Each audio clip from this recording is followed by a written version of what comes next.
souvent, quoi. C'est quoi être un Guadeloupéen, quoi? Est-ce que le Guadeloupéen, ça s'arrête à la couleur de la peau?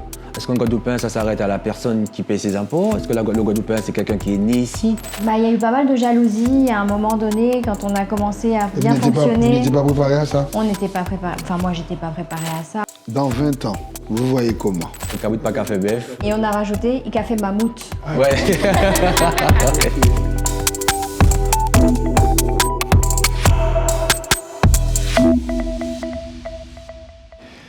Bonjour à tous. Il y a des histoires qui méritent d'être racontées autrement. On est à Collins Business, là où les talents prennent vie et deviennent réalité. Aujourd'hui, j'ai l'honneur de recevoir deux personnes extraordinaires dont le chemin de vie ne prédestinait absolument pas à la vie qu'ils ont en ce moment. Ils sont cofondateurs de 4 salons Cutting Club.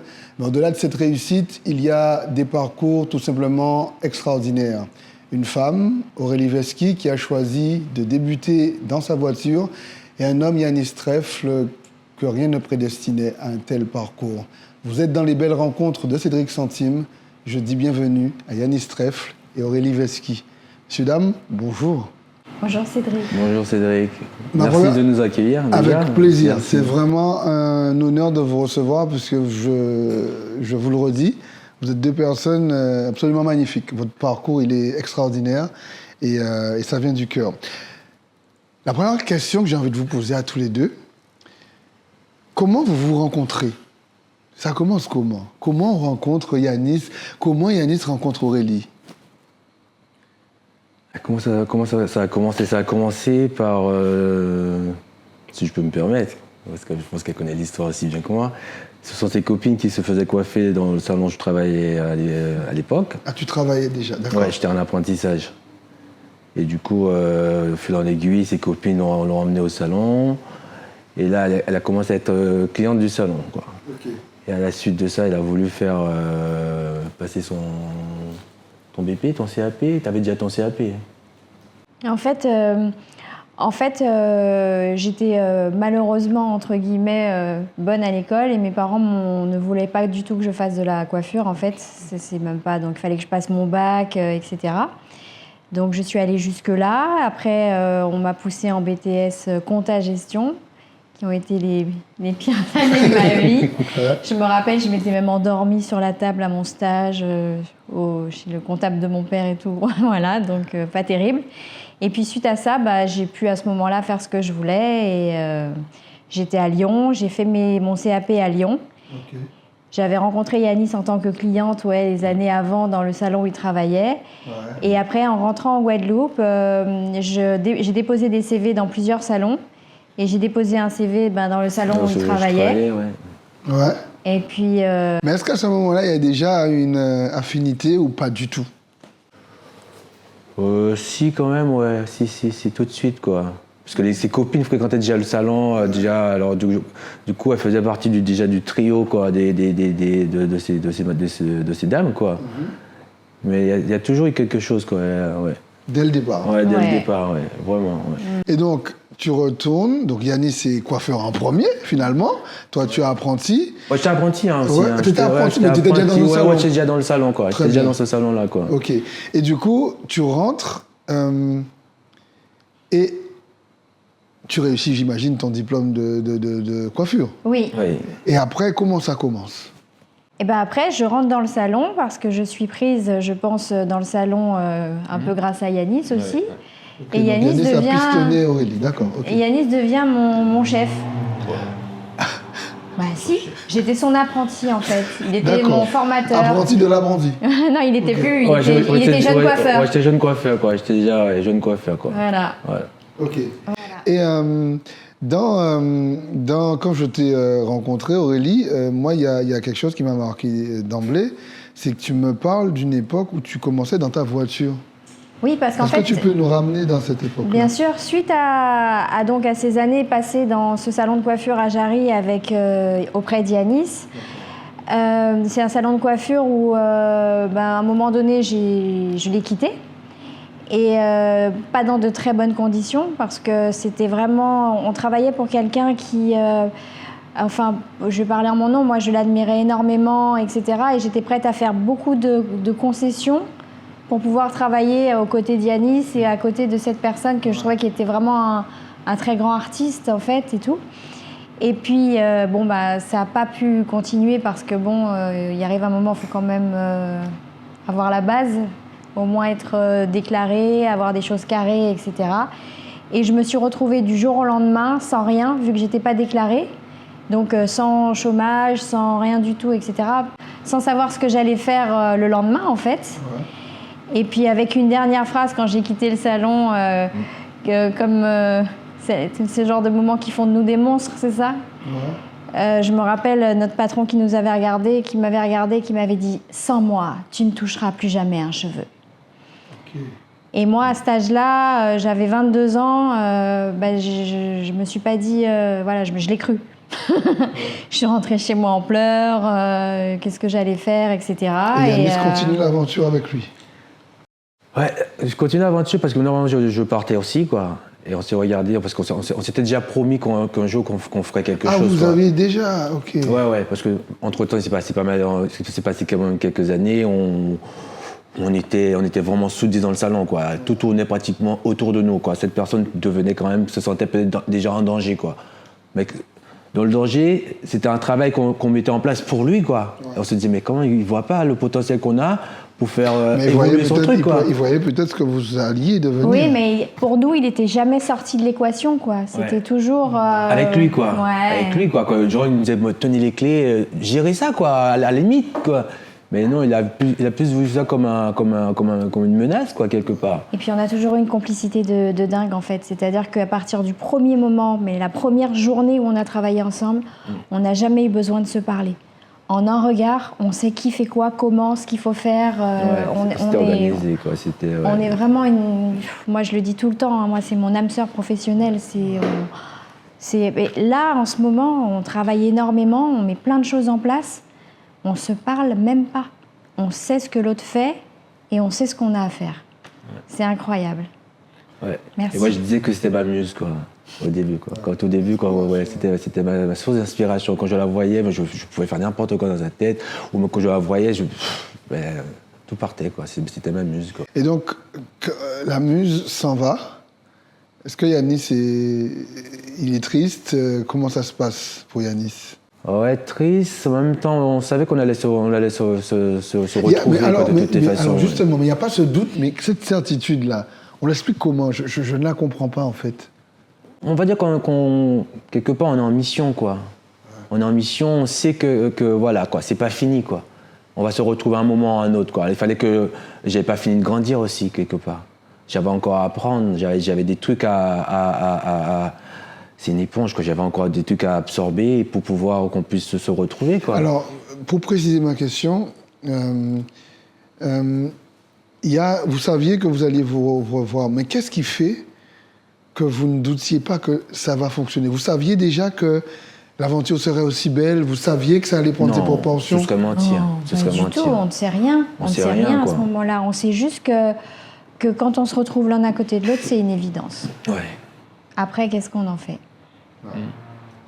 Donc Aurélie est dans sa voiture, elle coiffe les gens. Bah oui, alors suite à ça, donc après ces semaines de pleurs, la Guadeloupe étant petite, on rencontre des gens, etc. On me dit mais tu travailles plus.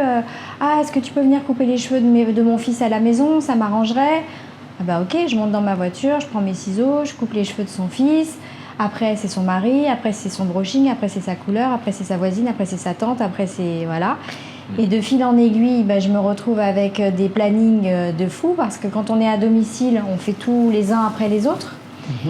Et là, me voilà en train de chercher un lieu pour pouvoir prendre un peu plus de monde. Et ça dure combien de temps ce passage-là ? 5-6 ans. Quand même. Ouais.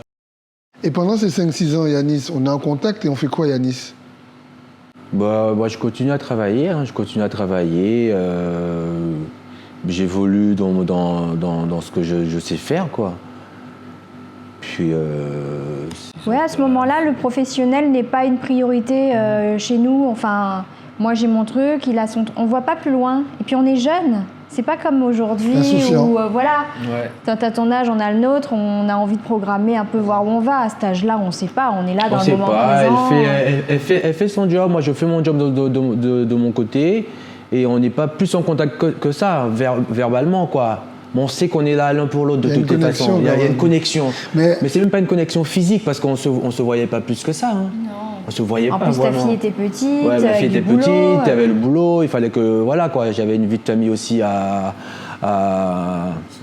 solider par rapport à tout ça, quoi. Alors du coup, Mais j'ai pas le on choix. faisait des petits trucs mignons parce que par exemple, on a des clients qui allaient chez Yanis ou voir Yanis ou moi ou etc. Et à chaque fois, la personne, elle nous passait un petit message. Ouais, c'est vrai. Ouais, il y avait C'est toujours vrai, un petit c'est truc. pour ça qu'il y avait toujours une connexion, quoi. La dernière fois, j'ai vu Yanis, il m'a dit que j'avais une belle couleur, je lui ai dit que c'était toi et tout, donc c'était mignon. Ou alors des charriades, parce que du style, oh là là, mais qui c'est qui vous a coupé les cheveux la dernière fois? Ah, Yanis m'a dit que ma coupe était bizarre la dernière fois. Moi, je suis là, je vais le manger. Et du coup, le premier Cutting Club, pourquoi Cutting Club? D'où vient ce nom-là? Qui a créé ça? Ça vient d'où ça? J'avoue que c'est sorti de ma tête. Ouais. Cutting Club. Je sais Comme pas ça. pourquoi, ouais. Je cherchais un nom, j'ai cherché longtemps un nom, et puis ça, c'est apparu et ça... Alors, parce que il y a des salons, plusieurs salons qui ont tous... il y a beaucoup de très très bons coiffeurs en Guadeloupe, il y a de beaux salons, il n'y a pas de souci. Mais l'univers Cutting Club, est-ce qu'il vient avec la création du nom ou est-ce que c'est vous qui mettez quelque chose en vous disant on a envie de proposer quelque chose de différent? Oh, je dirais aussi qu'on a été nourri par ça aussi quand même. Parce qu'il faut savoir remettre à César ce qui appartient à César, quoi. Ouais. On a quand même travaillé dans un beau salon. Il y avait déjà quelque chose. Il y avait déjà ouais. quelque chose qui nous a nourris quand même. Mais le plus, le côté un peu plus humain, on a voulu le mettre vraiment en avant. Et c'est ce qu'on retrouve vraiment chez nous, quoi. L'humain avant tout, avant l'argent, avant tout ce qu'on peut imaginer, quoi. C'est-à-dire que si on pouvait coiffer dans des lieux comme ça et qu'on pouvait coiffer sans récupérer d'argent, on le ferait, quoi. Et donc le Cutting Club voit le jour. On est à quelle année? 2011. 2011. Le premier Cutting Club C'est celui de Jarry. Jarry. Jarry. Voilà, il était immense. Yanis, il avait mis son siège à l'avant, moi à l'arrière. Puis quand on se parlait, ça résonnait presque. On n'était que tous les deux. Mais est-ce qu'il n'y a pas eu... Ben, je suis d'accord, il y a une évidence. J'entends. Pardonnez-moi, j'entends. Il y a l'évidence d'être ensemble. Il y a l'alchimie qui fonctionne. Il y a quelque chose qui n'est pas physique, mais qu'on n'explique pas. Mais quand on crée, on devient propriétaire, chef d'entreprise, on va lancer. Il n'y a pas des doutes, il n'y a pas des craintes que ça ne marche pas. Je ne sais pas, on est jeune en plus. Bah, moi, j'ai aucun doute que ça marche pas parce que quand j'ai calculé le prix du loyer à l'époque et que j'ai calculé déjà le monde que j'avais plus le nombre de clients d'Yanis, Ouais. ça allait aller. Après, Il n'y a pas de doute quand même. Et puis parce après, que- ouais, on est entrepreneur, donc c'est pas quelque chose. J'ai jamais pensé à ça. Encore aujourd'hui, je n'y pense pas, et heureusement. La passion reste intacte. Voilà. Et puis, faut pas penser à ça, parce que autrement, c'est comme si on se met en haut d'un gratte-ciel et qu'on fait ouh. Parce que bon, ben 1 c'est 1 et puis 4 c'est 4. Donc, Ouais, faut pas penser à ça. aussi des passionnés, quoi. On sait qu'est-ce qu'on a entre les mains, quoi. On est vraiment des passionnés, on aime notre métier, quoi. Alors du coup, ça, on peut pas nous l'enlever, quoi. La preuve, elle pouvait travailler avec un vapeau, une paire de ciseaux avec un bac portable, et elle gagnait sa vie, quoi. Alors du coup, non, on n'a pas de doute là-dessus sur ce qu'on peut faire, quoi. Et vous êtes quel type de patron? Ah, ça, il faudrait venir faire une enquête Non, mais auprès est-ce de que nos... vous avez... Alors, oui, je sais. Moi, je connais, donc voilà. Mais est-ce que ce qui vous avait un peu dérangé à l'époque, est-ce que vous avez réussi à gommer ça, à ne pas commettre les mêmes erreurs? Est-ce que vous avez ce sentiment honnêtement, ou est-ce que quelque part vous avez une autre vision depuis que vous êtes patron?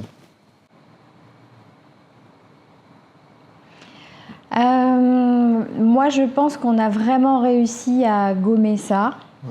Voilà. Je pense qu'on fait un très beau duo parce qu'on est aussi très complémentaires. C'est vrai, on est vraiment complémentaires à des endroits où on ne s'y attend pas. C'est-à-dire que moi, je vais avoir tendance à être trop maternante, ou, voilà, maternante, etc. Donc Yanis, il remet ça. C'est vrai que je trouve qu'on gère quand même nos entreprises et nos collaborateurs un peu comme une famille, quoi. On est un peu papa-maman. Hein. Ouais, c'est une famille. On est un peu papa-maman. Il y en a un qui écoute, l'autre qui... Enfin, c'est chouette, ça se passe très très bien. Et quel est votre... ce dont vous êtes le plus fier aujourd'hui, c'est quoi? Aujourd'hui, c'est de savoir aussi qu'on a pu donner un travail à d'autres, qui ont pu passer des diplômes, qui aujourd'hui ils ont monté leur entreprise et qui continuent à faire la même chose que nous, quoi, quelque part. Et se dire qu'ils peuvent aussi avoir aussi des collègues aujourd'hui qui peuvent envoyer leurs enfants à l'école. Il n'y a pas un pincement au cœur quand il y en a qui partent, comme des jeunes, je sais qu'il y en a beaucoup, je pense, mais je ne vais pas donner des noms, qui sont là, des jeunes qui... Il n'y a pas un pincement au cœur Si, ça fait toujours quelque chose. C'est comme quand vos enfants quittent la maison et qu'ils doivent partir, ça fait toujours quelque chose. On se dit que quand ils partent aussi, on ne la ferme pas derrière nos enfants, quoi. Mais ça fait toujours quelque chose quand même. Parce que c'est du temps, on passe du temps à les former, à les façonner à notre façon, avec ce qu'ils ont déjà, quoi. Alors, automatiquement, ça fait quelque chose, quoi. Et Aurélie, pourquoi le métier de coiffeur est un beau métier? Pourquoi? Alors, la première chose, si on enlève le décor, pour moi, c'est un beau métier parce que j'aime la matière, j'aime les cheveux pour travailler comme moyen d'expression, etc. Mais on a la chance de pouvoir voir des gens arriver dans une certaine énergie. Et en très peu de temps, en 2 heures de temps, tu peux arriver un peu gris et en 2 heures de temps, tu les fais sortir en arc-en-ciel. Quoi qu'il se soit passé en soleil. Ouais. Et tu te dis que c'est là que tu as réussi ton boulot, quoi. C'est cette transmutation, en fait, qui fait que c'est chouette. Tu te sens utile, c'est agréable. Et dans l'énergie que vous déployez, qui vous console quand vous doutez? Parce qu'il y a un moment donné où l'un ne va pas bien, l'autre est là. Mais je prends par exemple une période qui a été triste et compliquée pour tout le monde, le Covid. Comment vous avez une famille, le Coaching Club, vous avez des employés, c'est compliqué, on n'a pas de visibilité. À ce moment-là, comment on fait? Qu'est-ce qui fait que la famille, on arrive à garder ce cap-là? Parce qu'on a tous vécu un drame dans toute la France, la planète même, en général. À ce moment-là, sur quoi vous vous appuyez pour... On s'appuie sur le pasteur. Le pasteur. Oh, qui est ce fameux pasteur? Qui c'est? Je veux connaître le pasteur. C'est qui le pasteur? C'est notre 3e associé. D'accord. C'est le pasteur. Le pasteur. Oui, Yanis a une sagesse incroyable. D'accord. Voilà. C'est une des facettes de la personnalité de Yanis. Oui, c'est un sage, il faut le donc, savoir. Comment la sagesse s'est manifestée, Yanis, pendant ce Covid? De toute façon, j'ai une tante qui dit souvent quelque chose qui est magnifique, quoi. Elle te dit que les choses que tu ne peux pas empêcher, tu es obligé de les accepter. Ouais. Et ça, je trouve ça mais tellement... Il n'y a rien à dire après, quoi. Qu'est-ce que tu veux faire? Les choses sont là, il faut les accepter. Et puis, trouver des solutions, retourner la chose. C'est pas comme si on était concernés directement, nous. C'est, comme tu viens de le dire, c'était toute la planète qui était concernée, quoi. Alors, on attend, et puis...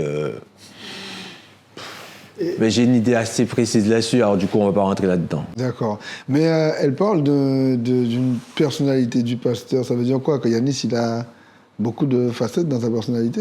Oui, on en a tous. Mais c'est vrai que Yanis, il est...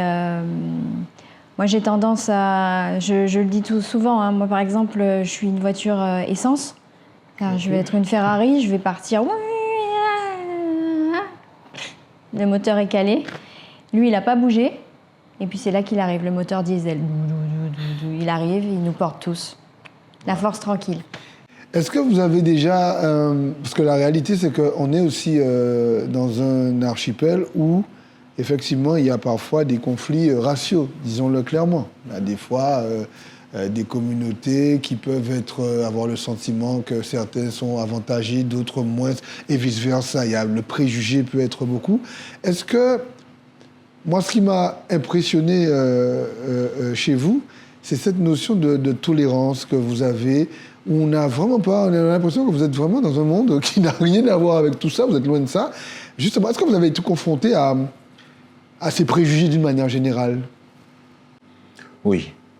Très honnêtement, ça nous est arrivé, quoi. Des gens qui rentrent dans nos salons et qui ont ce genre de comportement, quoi. Ben, on leur fait comprendre que ça n'existe pas, quoi. Ça n'existe pas chez nous. Là, tu parles des clients? Ouais, des clients, oui. Des clients, ouais. Mais entre nous, non. Entre nous et nos équipes, ça ne peut pas exister. Et c'est ce que je dis souvent, on a une chance folle, c'est d'être déjà un garçon et une fille. Donc déjà, ça... Il n'y a pas non plus style les choses aussi un peu féministes ou etc. Donc homme-femme est très bien équilibré. Et puis il y a aussi blanc-noir. Donc il y a pas de... Voilà, on voit bien que ce qu'on est...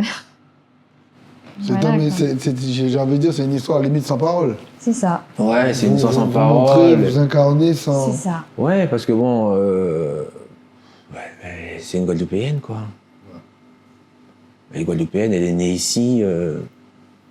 Où est la différence, quoi? Mais alors, Yanis, justement, pour toi, c'est quoi être Guadeloupéen? C'est un vrai débat. Ouais, c'est un vrai débat. Moi, c'est la question que je pose souvent, quoi. C'est quoi être un Guadeloupéen, quoi? Est-ce que le Guadeloupéen, ça s'arrête à la couleur de la peau? Est-ce qu'un Guadeloupéen, ça s'arrête à la personne qui paye ses impôts? Est-ce que le Guadeloupéen, c'est quelqu'un qui est né ici? C'est quoi être un Guadeloupéen, quoi? Est-ce qu'on peut revendiquer être Guadeloupéen parce qu'on est noir? Non. On est Guadeloupéen. Dès qu'on est né ici, on fonctionne pour le pays. Je pense que c'est ça, être Guadeloupéen, quoi. Et après, on est des citoyens du monde, quoi. Ouais. Moi, j'irai en France, n'importe où dans le bled de la France, je suis français. J'ai ma carte d'identité, je peux être n'importe où en France, je suis chez moi. Et ce que je dis aux clients, quoi, quand ils arrivent ici pour la première fois, je dis, mais bienvenue chez vous, quoi. Vous êtes chez vous, en Guadeloupe. C'est tout. C'est ça, être Guadeloupéen, quoi. Être français, être Guadeloupéen, c'est ça, quoi. Il y a même pas de débat là-dessus, quoi. Ça, j'ai connu ça, c'est quand on est passé, c'était pour... j'ai vu cette différence en 2009, quoi. Ok, LKP. Et ça s'est manifesté comment? Ce côté blanc, noir, j'avais jamais vécu ça, quoi. Je savais pas que ça existait, quoi. Ouais.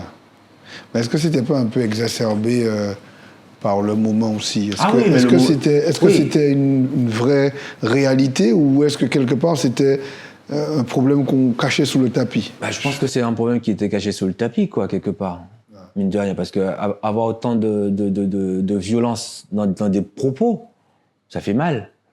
Alors du coup, c'est là où j'ai connu ça, quoi. J'ai jamais vécu ça, jamais ressenti ça, quoi. Ouais, et puis je crois que c'est un problème aussi de vibration à ce moment-là, parce que quand les gens sont sur noir, blanc, pipi, caca, enfin c'est un certain niveau sans... Oui, je comprends. Voilà, mais c'est qu'il faut aller un petit peu plus loin, c'est là que le chemin commence en fait.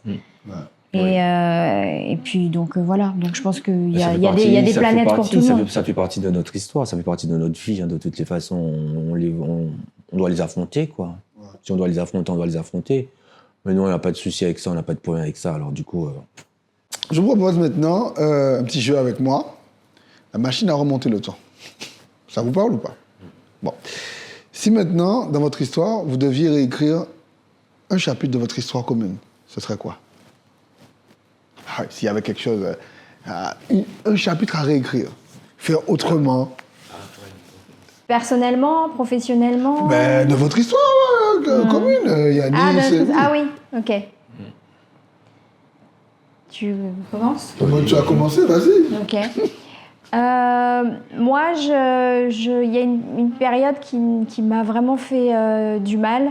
Parce que Yanis et moi, on est très, comme tous les gens qui sont heureux et bien dans leurs affaires, dans leur chemin. Et il y a eu un moment où on a eu des yeux pas très sympathiques sur nous et on a essayé pas mal de nous diviser. Quand tu dis des yeux pas mal sympathiques, c'est quoi? Bah, il y a eu pas mal de jalousie à un moment donné, quand on a commencé à bien Vous fonctionner. n'étiez pas préparé à ça? On n'était pas préparé. Enfin, moi, j'étais pas préparée à ça. En plus, Ouais, mais c'est pas vous qui pouvez réécrire ça. Non. Si c'est la jalousie qui vient des autres. Non, ouais, non, bien sûr, mais c'est un passage qui a été difficile, ouais, qui fait mal en fait parce que tu commences à avoir des doutes et à croire des choses, etc. Et c'est vrai que c'est un passage que j'ai pas aimé. Mais d'un autre côté, c'est un passage que j'ai adoré parce que c'est un passage qui nous a montré qu'on est plus fort que tout ça, quoi. Et Yanis, si c'était à refaire, tu ferais quoi différemment? Si c'était à refaire, je ne changerais rien de ma vie. Rien du tout. Ah, rien du tout. Mais honnêtement, mais ça je le répète tous les jours, quoi. Parce que ma vie, c'est un puzzle, quoi. Si j'enlève une pièce du puzzle, c'est pas la même chose, quoi. De mon enfance à ma vie actuelle, là, qu'on est en train de discuter, là, je changerais rien. Je ferais exactement la même chose. Les mêmes choix. Les mêmes choix. Est-ce que c'est parce que le résultat est quand même beau que tu dis ça? Ou si ça avait été différent, est-ce que tu aurais dit pareil? Ben, je peux pas connaître le résultat s'il était différent. Oui, mais je veux dire, imagine si on se mettait... D'accord, je comprends. Mais si, par exemple, est-ce que c'est parce qu'aujourd'hui ça va, tu es fier de ce que vous avez réussi? Est-ce que c'est ça qui motive la réponse ou d'une manière générale? Non, d'une manière générale, non. D'accord. D'une manière générale, j'aurais rien changé parce que ma vie n'a pas été un long fleuve tranquille, hein, de toutes les façons. Et c'est pour ça que je dis que je changerai rien. Parce que je prends ce qui a été de très négatif à ce qui a été bon et ce qui est très très bon. Alors, je changerai rien à ma vie. Et si vous avez la possibilité, dans cette machine à remonter le temps, de rencontrer Yanis dans ce salon à Jarry et Aurélie dans cette voiture, vous leur diriez quoi? Vous avez la possibilité de rencontrer Yanis, tu as la possibilité de remonter, de retourner voir Yanis qui travaille dans le salon à Jarry, tu lui dis quoi? C'est une question... Qu'est-ce que tu lui dirais à ce moment-là? Je sais même pas qu'est-ce que je lui dirais, quoi. Tu lui dirais continue, tu lui dirais c'est bien, t'es sur la bonne voie, lâche pas. Tu as pensé à mettre de l'essence? C'est quoi cette histoire, l'essence? Bah, je suis dans la voiture. Bah, oui. C'est toi, oui. On est très factuel. Hein. Ah oui, c'est vrai. Ouais, Donc il n'y a pas plus que ça de nostalgie non plus. Non, il n'y a pas de nostalgie. Ça, moi, je ne suis pas quelqu'un de très nostalgique. Mais alors, de justement, toute façon. quand on est dans une période, dans un monde où assez souvent factice, assez souvent où on est toujours à courir derrière les choses, comment on fait pour, j'ai envie de dire, prendre conscience du présent? Parce que si on n'a pas de nostalgie quelque part, c'est on vit le présent pleinement. Et c'est un devoir pour beaucoup, un travail pour beaucoup de personnes. Comment on fait ça? Comment on devient comme ça ou c'est quelque chose d'inné? Je pense que c'est quelque chose qu'on a au fond de nous, de toutes les façons, quoi. Après, on le cultive un peu plus que d'autres, ou pas, mais je pense qu'on l'a au fond de nous, quoi. Mais il faut le travailler, quoi. Il faut le travailler ou ça coule de source, quoi. Ouais, et puis il faut se débarrasser de beaucoup de choses et regarder l'essentiel, en fait. Ouais. Regarder le but, l'essentiel, ce qui nous fait vibrer vraiment, et poser les actions qui vont en ce sens. Et le reste, les laisser lâcher prise. Et je crois qu'il n'y a que comme ça qu'on arrive quelque part, finalement. Bon, d'accord, la machine à remonter le temps. Maintenant, parlons d'héritage. Dans 20 ans, vous voyez comment? Dans 20 ans, il y a 4 salons aujourd'hui. Dans 20 ans, vous voyez comment? dans 20, si je commence à compter, dans 20, j'aurai 70. Waouh. Ouais. Ça non plus, pas de projection? Ça, non, pas de projection sur ce genre de truc, quoi. On vit le moment présent. On vit pas dans le passé, on vit pas dans le futur, quoi. On vit le moment présent et puis voilà, quoi. On a des petits projets qui doivent peut-être voir le jour, mais là, c'est déjà dans notre tête, quoi. Ouais. On peut pas se projeter sur machin de... Non. Ouais, non. En tout cas, on sera heureux, épanoui, dans le moment présent, à profiter des uns des autres. Merci Yanis. Non, c'est vrai. Il faut pas se projeter. Ça fait beaucoup de mal, je trouve, quand même. Parce qu'après, on peut être déçu, quoi. Ouais. Parce que ça, c'est rêver, quoi. Après, il faut rêver pour pouvoir... Ouais, d'accord. Mais en même temps, ouais, d'accord. Donc, vous n'êtes pas projeté au départ, c'est vrai, vous le disiez, vous aviez vécu, c'est vrai, d'accord. Et l'empreinte que vous voulez laisser, c'est laquelle? Le travail a commencé depuis très longtemps, quoi. Ça fait pratiquement 13 ans, 14 ans, 15 ans qu'on fait ça. on est dans la transmission, quoi. C'est même pas calculé, quoi. Ouais. On transmet et on n'attend rien en retour. Il faut savoir, quand on transmet quelque chose, ce qu'on a au fond de nous, personne ne peut le prendre. Ouais. On peut le transmettre, on peut donner, mais ce qu'on a, personne ne peut faire quoi que ce soit avec, quoi. Et puis c'est vrai qu'il y a le métier de la coiffure, il est en constante évolution. Et c'est vrai qu'en ce moment, il y a beaucoup de coiffeurs qui sont artistes capillaires, etc. C'est vrai qu'ils font des choses super et qui sont vraiment très bien et géniales. Mais il ne faut pas oublier qu'à la base, on est quand même des artisans. On est des artisans. Et être un artisan, c'est faire les choses bien, avec des protocoles. Et c'est transmettre un métier pour ne pas qu'il meure, en fait, avec le temps.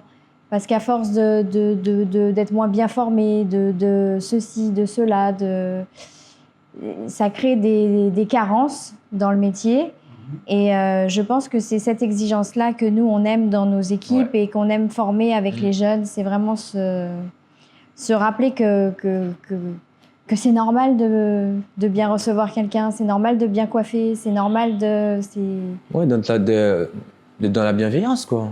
Prendre soin de l'autre, quoi. Comme un menuisier qui va faire une porte. Avec application. Avec application, avec amour, sa porte va être belle, simplement, en tant qu'artisanat et pas forcément en tant que la porte hollywoodienne. Et je trouve que c'est sympa de tous redescendre et de tous se rendre compte que le métier, les bases sont importantes. Et dans vos vies personnelles, est-ce que... quelle place a la croyance? Est-ce que vous croyez en quelque chose de plus grand, Dieu, en l'univers, en je ne sais quoi? Ah, j'ai l'impression d'avoir touché un point... Non. Non, mais je le laisse répondre, il a dit que j'allais trop parler. Tout de suite. Vas-y. J'aime mieux d'écouter, vas-y. Donc, quelle place la croyance a dans... Bon, moi, j'ai été baptisé, hein. Moi, je suis baptisé catholique. Bon, après, moi, je pense que ça... La religion, c'est quelque chose... je pense qu'il ne faut pas en parler comme la politique, hein, de toutes les façons, mais il faut juste être humain. Et c'est la religion, là où elle doit être, et que le monde se concentre sur l'humain, quoi. Aurélie? Moi, je crois en l'énergie et en la conscience et en ce genre de choses, plus que je ne crois pas en la religion, en fait. En fait, je trouve que la religion, c'est fait pour mettre des... Pour diviser. Ouais, voilà. S'il y avait un proverbe créole, une expression créole qui définissait Yanis, moi j'en ai une. Ce serait laquelle? Et Aurélie, pareil. Qui définit Yanis? Moi, Toi. Aurélie aussi. Définis-moi. Non, on va faire différemment.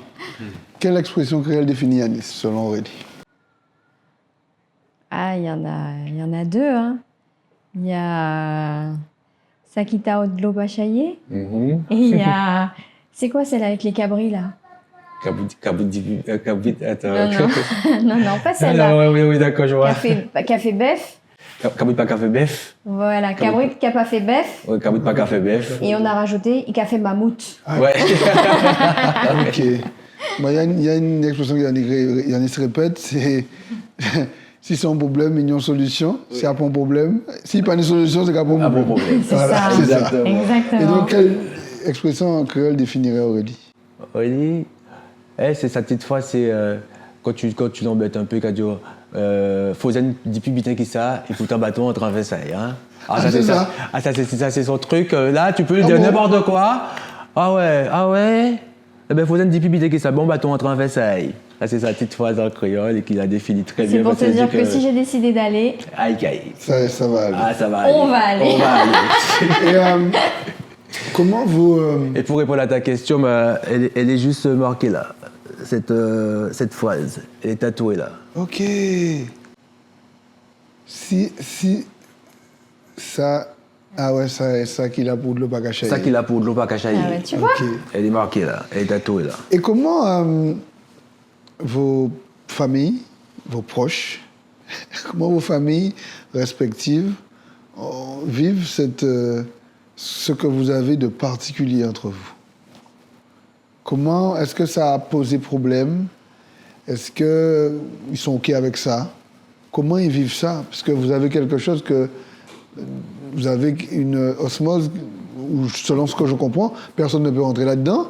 Donc, comment vos proches... C'est ce que je comprends, ce que vous m'avez dit. Oui. Comment vos proches vivent ça? Bah, la chose, elle est toute simple. Hein. La chose est toute simple. Moi, je suis dans sa famille, c'est ma famille, de toutes les façons. Et moi, ma vie est très cloisonnée, quoi. Okay. Voilà. Moi, c'est... ma mère, déjà, elle voulait pas que je sois coiffeur, déjà. Du coup, elle se soucie très peu de ce que je deviens, dès que je suis en pleine santé, que je suis heureux. Ça lui va, alors bon. Et du coup, j'ai ma famille d'adoption, je suis rentré dans sa famille, je suis accueilli comme ça.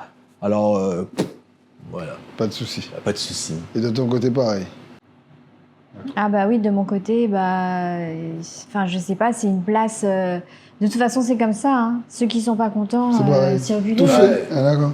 Ah ouais, c'est comme ça. On peut pas renier une évidence. C'est comme ça. C'est comme ça. On va terminer cet entretien par un moment que j'affectionne particulièrement, l'oracle. Voilà. Donc chacun d'entre vous, vous allez tirer une carte et vous allez nous dire ce qu'elle vous dit et l'impression que ça vous fait. Honneur aux dames. Merci. Et ouais. Le moment qu'elle adore. C'est un oracle de phrases créoles. Non, on l'a pas encore créé, mais ça ne saurait tarder. Ça ne saurait tarder. Et ouais. Allez. Rosetta. Et ça dit quoi? Vous avez le don de pouvoir travailler avec les plus jeunes et vos missions divines est d'aider, d'éduquer et d'élever les enfants. Voilà. Et donc, sentiment, qu'est-ce que par rapport à ça? C'est clair. Que ce soit dans toutes mes vies, ma vie familiale, et puis... ouais, sa vie familiale. Ça revient à ce qu'on a dit tout à l'heure sur la transmission et comment on voit notre entreprise, papa, maman et les bébés. Ouais, elle a déjà ça dans sa vie personnelle. Elle a au moins 5-6 chiens chez elle. Oula. Alors, il y en a 5 maintenant? Ouais. Ok. Et au salon, elle a quand même pas mal de petits jeunes qu'elle a déjà formés, qu'elle continue à former. Alors je pense que c'est son chemin de vie, c'est sa mission de vie. J'adore ça. Honneur à Yanis. Moi, je ne vais pas prendre la même carte que toi, ce serait... C'est pas moi, hein, c'est le hasard qui n'existe pas. Qui n'existe pas. Rosetta, c'est le mec. Rosetto. Elle est là. Elle est là. Ça dit quoi? Passer du temps seul, dans la nature, pour méditer vos désirs et vos intuitions. Demandez aux anges de vous aider à trouver une perspective positive. J'ai pas menti quand j'ai parlé du pasteur. Ah, Leïla. Il est là. Très bien. Et donc, ça vous inspire quoi, monsieur Yanis? Ça m'inspire quoi? Parce que je dis toujours qu'il faut prendre soin des autres et que faut continuer à donner de l'amour et puis voilà quoi. Il n'y a que ça de vrai quoi, je pense. Yanis, il a toujours une longueur d'avance. C'est-à-dire qu'on est en train de vivre quelque chose, il nous voit, nous observe et il est déjà en train de penser qu'est-ce qui va nous apporter encore. Donc je pense que c'est pour ça cette carte. Le cerveau fonctionne sans arrêt. Ah, ça dort pas. Ma toute dernière question. Je suis quelqu'un d'éveillé, quoi. Je dors pas. Je pense qu'on l'a bien compris, monsieur le pasteur. Ma dernière question, on peut vous souhaiter quoi? Il y a 4 salons. Chaque salon a un univers. Voilà, il faut le dire, hein, c'est un sentiment que ça donne. On peut vous souhaiter quoi? S'il y avait une chose à vous souhaiter aujourd'hui, ce serait quoi? Moi, je sais, déjà. Je pense que si on a la santé, on pourra faire pas mal de trucs. On pourra faire d'autres choses, quoi. Parce que si on n'a pas la santé, on peut avoir 5, 10, 15 salons, on peut avoir des gens qu'on aime. Si on n'a pas la santé pour les voir grandir, ça sert à rien, quoi. Alors, bon, le reste sont là. On a tout ce qu'il faut. Je pense qu'il faut qu'on puisse préserver cette santé-là, quoi. Aurélie? Je suis assez d'accord avec lui, ouais. On est comblé dans le présent. Et puis, on va continuer à faire ce qu'on aime faire tous les jours. Enfin, moi, j'ai même plus l'impression de travailler. En fait, on a juste l'impression d'être. Et les choses se font, c'est chouette. Ouais, et que la vie, elle est belle quand même. Ah oui, Et si la vous vie, aviez elle un est conseil belle. à donner à des jeunes qui ont peur de se lancer, des jeunes qui sont désœuvrés, des jeunes qui ont du désespoir, vous êtes un modèle, vous avez réussi des choses, ce serait quel conseil vous donneriez pour terminer? Je pense que quand on fait... déjà, c'est d'être dans l'action, de faire les choses, de ne pas penser aux choses mal qui pourraient se passer, mais de penser aux choses bien qui pourraient se passer et de faire le bon choix face à ce qu'on a envie de faire, en fait. C'est sûr que si tu as envie de faire quelque chose et que ton action, c'est l'inverse, ça peut être compliqué. Mais si avec pas mal de discipline, tu mets tes actions les unes après les autres, etc., ça paye toujours. Le travail paye toujours. L'ouverture de cœur, la faire dans l'honnêteté, la bienveillance et la justesse, c'est la recette. Ça fonctionne. Ouais. Avoir confiance en soi, quoi, aussi. Et attendre aussi que les rencontres se font, et puis... Se former, aller chercher, écouter. Et après, si on est fait pour ça, on est fait pour ça, quoi. Quel que soit le truc qu'on va choisir comme métier, quelle que soit la chose qu'on veut faire, c'est d'où la phrase « ça qu'il a pour de l'eau pas jaillir ». Alors, tu auras beau faire toutes les formations, mais si t'es pas destiné à ça, eh ben, tu le feras pas, quoi. Yannis Streff, Aurélie Vesky, merci beaucoup. Merci Santine, Merci, beaucoup. Cédric. Merci, et puis longue vie à ce beau projet. Merci, vous y contribuez beaucoup. Et je vous rappelle, vous qui nous suivez, effectivement, que remercier effectivement le Cutting Club qui nous accompagne dans les belles rencontres de Cédric Santine. C'était donc une belle histoire qui vous est racontée, qui n'est pas près de s'achever. Je vous dis à très bientôt.